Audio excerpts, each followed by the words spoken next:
அனைவருக்கும் வணக்கம். கும்பராசினியர்களுக்கு நிகழ்ந்து கொண்டிருக்கும் ஜனவரி மாதம் 28ஆம் தேதி தனுசு ராசியில் உள்ள புதன் பகவான் மகர ராசிக்கு பயிற்சியாகிறாரு. மகர ராசியில் ஏற்கனவே சஞ்சரித்து கொண்டிருக்கும் சூரியனோடு புதன் இணைகிறாரு. இதன் காரணமாக சூரியனோடு இணையும் புதனால் சரியாக 6 நாளில் உங்களுடைய விதி மாறக்கூடிய ஒரு தருணமா இந்த புதன் பயிற்சி அமையிருக்கு. அந்த வகையில கும்பராசினியர்களுக்கு மேலும் என்ன மாதிரியான நன்மைகள் எல்லாம் ஏற்பட இருக்கு, அது மட்டும் இல்லாம இந்த காலகட்டங்கள்ல மற்ற கிரகங்களுடைய சஞ்சார நிலைகள் என்ன என்று பார்க்கும்போது மேஷத்தில் குரு பகவானும் கன்னியில் கேதுவும் தனுசு ராசியில் சுக்கிரனும் செவ்வாயும் இணைந்து சஞ்சரிக்கிறாங்க. மகரத்தில் சூரியனும் புதனும் இணைந்து சஞ்சரிக்கிறாங்க. கும்பத்தில் சனி பகவானும் மீனத்தில் ராகுவும் சஞ்சரிக்கிறாங்க. இந்த கிரகங்களுடைய சஞ்சார நிலைகளின் காரணமாக உங்களுடைய வாழ்வில் மேலும் என்ன மாதிரியான நன்மைகள் எல்லாம் ஏற்பட இருக்கு என்பது குறித்தான முழுமையான பதிவு தான் இந்த வீடியோல நம்ம விரிவா பார்க்க போகிறோம். அதற்கு முன்னாடி புதன் பகவானை பற்றி சற்று விரிவாக தெரிந்து கொள்வோம். பொன் கிடைத்தாலும் புதன் கிடைக்காது என்பார்கள்.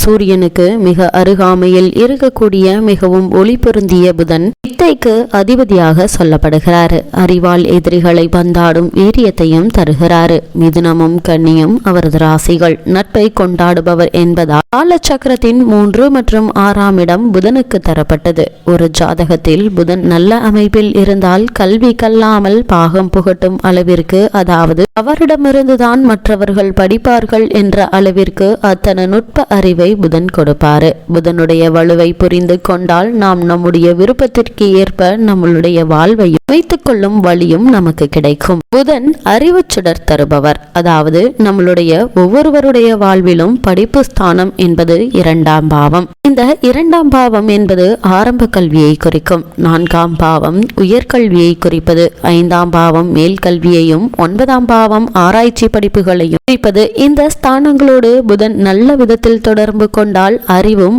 ஆராய்ச்சியும் சுடர் விட்டு பிரகாசிக்கும். அது மட்டுமில்லாமல் இந்த புதன் பத்ர யோகம் என்ற மகா மாய யோகத்தை தருவதற்கு வல்லவர்.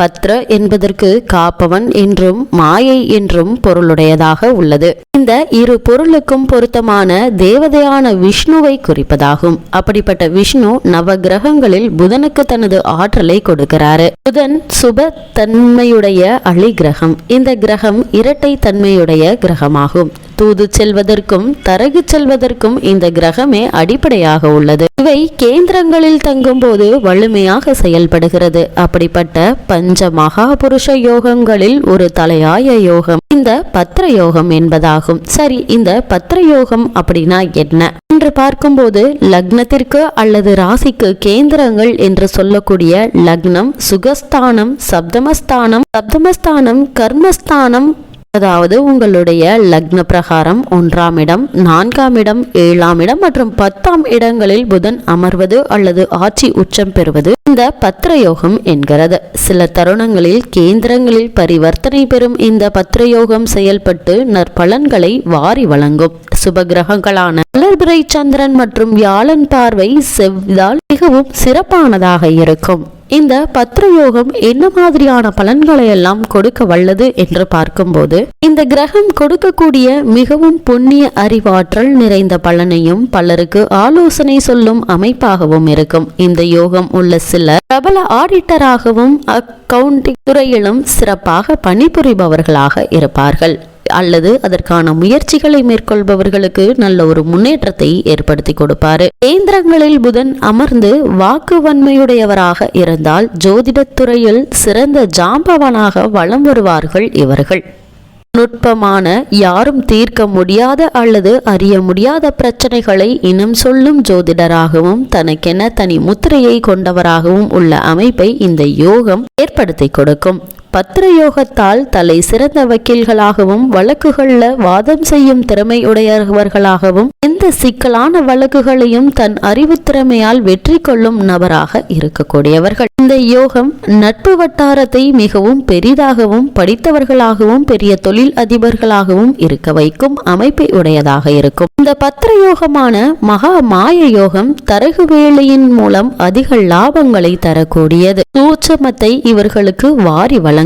ஷேர் மார்க்கெட்டில் தரகராக இருந்து பெரிய பெரிய வெற்றிகளை குவிக்கும் அமைப்பை புதன் அளித்தருவாரு. இவர்களுக்கு நகைச்சுவை வந்த கலையாகும். இங்கு அச்சுத்துறை, ஊடகத்துறை மற்றும் தகவல் தொழில்நுட்பத்துறையிலும் பணி செய்யும் வாய்ப்புகள் அதிகரிக்கும். அதற்கான முயற்சிகளை மேற்கொள்பவர்களுக்கும் கூட நல்ல ஒரு முன்னேற்றத்தை ஏற்படுத்தக்கூடிய ஒரு யோகமாக இந்த யோகம் அமைகிறது. கணிதத்தில் கை தேர்ந்தவர்களாக உள்ள அமைப்பு இந்த பத்திர யோகத்திற்கு உண்டு. எழுத்துத்துறையில் தனக்கென்ன முத்திரைகளை பதிப்பவர்களும் இந்த பத்திர யோகம் உள்ளவர்களாகவே விளங்கக்கூடியவர்கள். இவ்வளவு மேன்மை பொருந்திய புதனுக்குரியவை என்ன என்று பார்க்கும்போது, புதனுக்குரிய தானியம் பச்சை பயிறு, அலர், வெண்காந்தல், ஆயில்யம், கேட்டை, ரேவதி ஆகிய 3 நட்சத்திரங்களும் புதனுக்குரியவை. சுப கிரகங்கள்ல ஒன்றான புதன் ஆணும் பெண்ணும் அற்ற வெளித்தன்மை உடைய கிரகம். புதனுக்குரிய நிறம் பச்சை. உடலில் அங்கங்களில் கழுத்து பகுதியை குறிப்பது புதன். உலோகங்களில் பித்தளையையும், மொழிகளில் தமிழையும், கலைகளில் கணிதம், சிற்பம், ஜோதிடம் போன்றவை புதனுக்குரியவை. ரத்தினத்தில் பச்சைக்கல் புதனுக்குரியவை. புதனுக்குரிய தீபம் கற்பூரம். புதனுக்குரிய மறைவு ஸ்தானங்கள் லக்னத்திற்கு 3, 6, 8 மற்றும் 12. புதனுக்குரிய நாயொருவி கொண்டு ஹோமம் செய்தால் தோஷங்கள் கழியும். சுவைகளில் உவர்ப்பு சுவையையும், பஞ்சபூதங்களில் வாயு கிரகமாகவும், வாத நாடியாகவும், வடக்கு திசைக்கு உரியவராகவும் விளங்கக்கூடியவர். மகாவிஷ்ணு அதிதேவதை. ஒவ்வொரு ராசியிலும் அவர் 1 மாத காலம் இருப்பாரு. உபய ராசிகளான மிதுனத்திற்கும் கன்னிக்கும் உரியவர். தாமச குணம் மிகுந்தவர். கன்னி ராசியில் உச்சமடையும் புதன் மீன ராசியில் நீச்சமடைகிறாரு. ஒரே ராசியில் உச்சமடைந்து ஆட்சியும் பெற்று மூல திரிகோண பலமும் பெறுகின்றவர் புதன் மட்டுமே. அவருடைய தசை 17 ஆண்டுகள் நடக்கும். இந்த காலகட்டத்தில் எண்ணற்ற நன்மைகள் உங்களுடைய வாழ்வில் உண்டாகும். இவ்வளவு மேன்மைகளை கொண்ட புதன் பகவான் சூரியனோடு இணைந்து சஞ்சரிக்கக்கூடிய இத்தருணங்கள்ல கும்பராசினியர்களுக்கு மேலும் என்ன மாதிரியான நன்மைகள் எல்லாம் உங்களுடைய வாழ்வில் ஏற்பட இருக்கு என்று பார்க்கும்போது, இந்த காலகட்டங்கள்ல கும்பராசினியர்களுக்கு பல நன்மைகள் ஏற்பட இருக்குதுங்க. ஜென்ம சனி என்று பயப்பட வேண்டாம். ஏன்னா மகரமும் கும்பமும் பகவானுடைய ராசிகள். அதனால சனி பெரிய அளவில் எந்த ஒரு பாதிப்பையும் ஏற்படுத்த மாட்டாரு. இருந்தாலும் கூட எந்த செயலிலும் நிதானம் மிக மிக முக்கியங்க. அது தொழில்துறையாக இருக்கலாம், அல்லது உத்தியோகம், குடும்ப சம்பந்தமான முக்கிய முடிவுகள் எதுவாக வேணாலும் இருக்கலாங்க. அவற்றை தீர ஆலோசித்து முடிவெடுப்பது நல்லது. 3இல் குரு வக்ர நிவர்த்தியாகி உங்களுடைய லாபஸ்தானத்தை பார்வையிடுவதால உங்களுடைய ஜாக்கிரதையாக கவனத்துடன் செய்கின்ற செயல்கள் உங்களுடைய ஆசைகளை நிறைவேற்றி தரும். தொழில்களுக்கு வெற்றிகரமாக பல முன்னேற்றங்கள் நிகழக்கூடிய ஒரு தருணமா இந்த புதன் பெயர்ச்சி அமையிருக்குது. கும்பராசினியர்களுடைய கையில் பணப்புள்ள தேவையான அளவிற்கு இருக்குங்க. குறிப்பா இந்த 7.5 சனி காலகட்டம், ஜென்ம சனி காலகட்டம் உங்களுக்கு முதல் முறையாக இல்லது 2ஆம் முறையா என்பதை குறித்து பல எதிர்பாராத முன்னேற்றங்கள், பண வருமானங்கள், நினைத்த காரியத்தில் வெற்றி என பல சிதமான நிகழ்வுகள் நிகழ இருக்குது. நண்பர்கள் மற்றும் உறவினர்கள் தக்க சமயத்தில் உங்களுக்கு உதவி புரிய இருக்கிறாங்க.